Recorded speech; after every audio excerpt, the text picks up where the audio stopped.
ಕರ್ನಾಟಕದ ಮತ್ತೊಂದು ವಿಮಾನ ನಿಲ್ದಾಣ ಮುಂದಿನ ವರ್ಷದೊಳಗೆ ಆರಂಭ. ವಿಮಾನಯಾನ ಸಚಿವಾಲಯ ಗ್ರೀನ್ ಸಿಗ್ನಲ್. ರಾಯಚೂರಿನ ಯರಮರಸ್ ಬಳಿ 322.3 ಎಕರೆ ಪ್ರದೇಶದಲ್ಲಿ ವಿಮಾನ ನಿಲ್ದಾಣ ನಿರ್ಮಾಣದ ಬಹುತೇಕ ಕಾರ್ಯಗಳು ಸುಗಮವಾಗಿ ಸಾಗಿವೆ. 80% ಭೂಸ್ವಾಧೀನ ಪೂರ್ಣಗೊಂಡಿದ್ದು 4 ಕಿಲೋಮೀಟರ್ ಸುತ್ತಳತೆಯ ಆವರಣಗೋಡೆ ನಿರ್ಮಾಣವಾಗಿದೆ. 15 ದಿನಗಳಲ್ಲಿ ಇತರ ಕಾಮಗಾರಿಗಳು ಆರಂಭವಾಗಿ 1 ವರ್ಷದ ಒಳಗೆ ವಿಮಾನ ಹಾರಾಟ ನಡೆಸುವ ನಿರೀಕ್ಷೆಯೂ ಕೂಡ ಇದೆ. ರಾಯಚೂರು ಯರಮರಸ್ ಬಳಿ ಒಟ್ಟು 322 ಎಕರೆ ಪ್ರದೇಶದಲ್ಲಿ ನಿರ್ಮಾಣವಾಗಬೇಕಿರುವ ವಿಮಾನ ನಿಲ್ದಾಣ ನಿರ್ಮಾಣ ಕಾಮಗಾರಿಗಳು ಸಂಬಂಧಿಸಿದ ನಾನಾ ಹಾದಿಗಳು ಸುಗಮವಾಗಿವೆ. ಸದ್ಯ ಇಲ್ಲಿಯವರೆಗೆ 80% ಭೂಸ್ವಾಧೀನ ಪ್ರಕ್ರಿಯೆಯು ಪೂರ್ಣಗೊಂಡಿದ್ದು ಅಂದಾಜು 4 ಕಿಲೋಮೀಟರ್ ಸುತ್ತಳತೆಯಷ್ಟು ಆವರಣಗೋಡೆ ನಿರ್ಮಿಸುವ ಕಾಮಗಾರಿ ಲೋಕೋಪಯೋಗಿ ಇಲಾಖೆಯಿಂದ ಪೂರ್ಣಗೊಂಡಿದೆ. 15 ದಿನಗಳಲ್ಲಿ ಅಗತ್ಯ ಇತರ ಭೌತಿಕ ಕಾಮಗಾರಿ ಆರಂಭವಾಗಲಿದ್ದು ವರ್ಷದೊಳಗೆ ಉಕ್ಕಿನ ಹಕ್ಕಿ ಹಾರಾಡುವ ನಿರೀಕ್ಷೆ ಗರಿಗೆದರಿದೆ.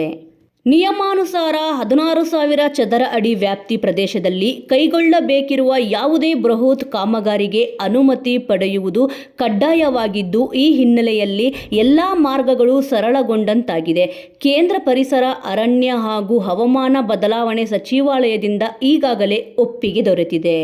ಕೇಂದ್ರ ನಾಗರಿಕ ವಿಮಾನಯಾನ ಸಚಿವಾಲಯದಿಂದಲೂ ಗ್ರೀನ್ ಸಿಗ್ನಲ್ ದೊರೆತಿದೆ.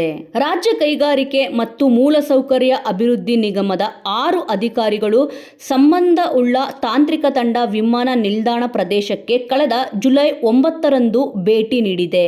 ಎಷ್ಟು ಎತ್ತರದಲ್ಲಿ ರನ್ವೇ ಮಾಡಬೇಕು, ಪ್ಯಾಸೆಂಜರ್ ಟರ್ಮಿನಲ್ ಎಷ್ಟು ಎತ್ತರದಲ್ಲಿ ಇರಬೇಕು ಇತ್ಯಾದಿಗಳಿಗೆ ಸಂಬಂಧಿಸಿದ ಪರಿಶೀಲನೆ ನಡೆಸಿದೆ. ಇದುವರೆಗೆ ಭೂಸ್ವಾಧೀನ ಪ್ರಕ್ರಿಯೆ ಹೊರತುಪಡಿಸಿ ಇತರ ಭೌತಿಕ ಕಾಮಗಾರಿಗಾಗಿ 15ರಿಂದ 20 ಕೋಟಿ ರು ಖರ್ಚು ಮಾಡಲಾಗಿದ್ದು 1 ವರ್ಷದ ಒಳಗೆ ಕಾಮಗಾರಿ ಮುಗಿಸುವಂತೆ ಟೆಂಡರ್ ಪಡೆದ ಏಜೆನ್ಸಿಗೆ ಜಿಲ್ಲಾ ಆಡಳಿತ ಸೂಚಿಸಿದೆ. ವಿಮಾನ ನಿಲ್ದಾಣಕ್ಕಾಗಿ ಮನೆ ಕಳೆದುಕೊಂಡ 100 ಜನರಿಗೆ ಪರ್ಯಾಯವಾಗಿ ನಿವೇಶನ ಕೊಡಲಾಗಿದೆ.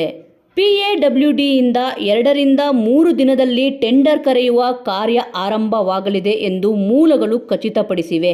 ಹೈದರಾಬಾದ್ ಮೂಲದ KMB ಏಜೆನ್ಸಿಯಿಂದ ಒಟ್ಟು 219 ಕೋಟಿ ರು ವೆಚ್ಚದಡಿ ವಿಮಾನ ನಿಲ್ದಾಣ ಕಾಮಗಾರಿ ನಡೆಸಲಾಗುತ್ತಿದೆ. ವಿಜಯಪುರ ಮತ್ತು ಶಿವಮೊಗ್ಗದ ವಿಮಾನ ನಿಲ್ದಾಣವನ್ನು ನಿರ್ಮಿಸುವ ಅನುಭವ ಹಿನ್ನೆಲೆಯಲ್ಲಿ ಈ ಸಂಸ್ಥೆಗೆ ಟೆಂಡರ್ ನೀಡಲಾಗಿದೆ. ಇದೇ ವೇಳೆ ವಿಮಾನ ನಿಲ್ದಾಣದಿಂದ ಒಂದು ಶಾಲೆಗೂ ಹಾನಿಯಾಗಿರುವುದರಿಂದ 2 ಕೋಟಿ ರು ವೆಚ್ಚದಲ್ಲಿ ಹೊಸ ಶಾಲೆ ಕಟ್ಟಡ ನಿರ್ಮಾಣ ಮಾಡಿಕೊಡುವತ್ತ ದೃಷ್ಟಿ ಹರಿಸಲಾಗಿದೆ. ಒಟ್ಟಾರೆ ಲೋಕೋಪಯೋಗಿ ಇಲಾಖೆಯಿಂದ ಟೆಂಡರ್ ಕರ್ನಾಟಕ ರಾಜ್ಯ ಕೈಗಾರಿಕೆ ಮತ್ತು ಮೂಲಸೌಕರ್ಯ ಅಭಿವೃದ್ಧಿ ನಿಗಮ ಇಂದ ಮೇಲ್ವಿಚಾರಣೆ, ಸ್ಪೂಟ್ಸ್ ಎಂಬ ಅಂತಾರಾಷ್ಟ್ರೀಯ ಸಂಸ್ಥೆಯಿಂದ ಗುತ್ತಿಗೆದಾರ ಕೈಗೊಳ್ಳುವ ಕಾಮಗಾರಿಯ ಪರಿಶೀಲನೆ, ವಿಮಾನ ನಿಲ್ದಾಣದ ವಿನ್ಯಾಸ ಜವಾಬ್ದಾರಿಯನ್ನು ಐಡೆಕ್ ಎಂಬ ಸಂಸ್ಥೆಗೆ ವಹಿಸಲಾಗಿದೆ. ಸ್ಥಳೀಯ ಸಮಸ್ಯೆ ನಿವಾರಣೆಗೆ ಜಿಲ್ಲಾಡಳಿತದ ಗಮನ ಹರಿಸುತ್ತಿದ್ದು ನಾನಾ ಕಾರ್ಯಗಳು ಚುರುಕಿನಿಂದ ಸಾಗಿವೆ. ವಿಮಾನ ನಿಲ್ದಾಣಕ್ಕಾಗಿ ಅಗತ್ಯವಿರುವ 80% ಭೂಸ್ವಾಧೀನ ಪ್ರಕ್ರಿಯೆ ಮುಗಿದಿದ್ದು ಬಾಕಿ ಕಾರ್ಯ ಶೀಘ್ರದಲ್ಲೇ ಮುಗಿಸಲಾಗುತ್ತದೆ. 15 ದಿನದೊಳಗೆ ರನ್ವೇ, ವಾಯು ಸಂಚಾರ ನಿಯಂತ್ರಣ, ಕಟ್ಟಡ ಮುಂತಾದ ಭೌತಿಕ ಕಾಮಗಾರಿ ಆರಂಭಿಸಲು ಸಂಬಂಧಪಟ್ಟ ಏಜೆನ್ಸಿಗೆ ಸೂಚನೆ ನೀಡಲಾಗಿದೆ. ಬಹುತೇಕ ಮುಂದಿನ ವರ್ಷದೊಳಗೆ ಎಲ್ಲಾ ಕಾಮಗಾರಿಗಳು ಮುಗಿಸುವ ಯೋಜನೆ ಹಾಕಿಕೊಳ್ಳಲಾಗಿದೆ.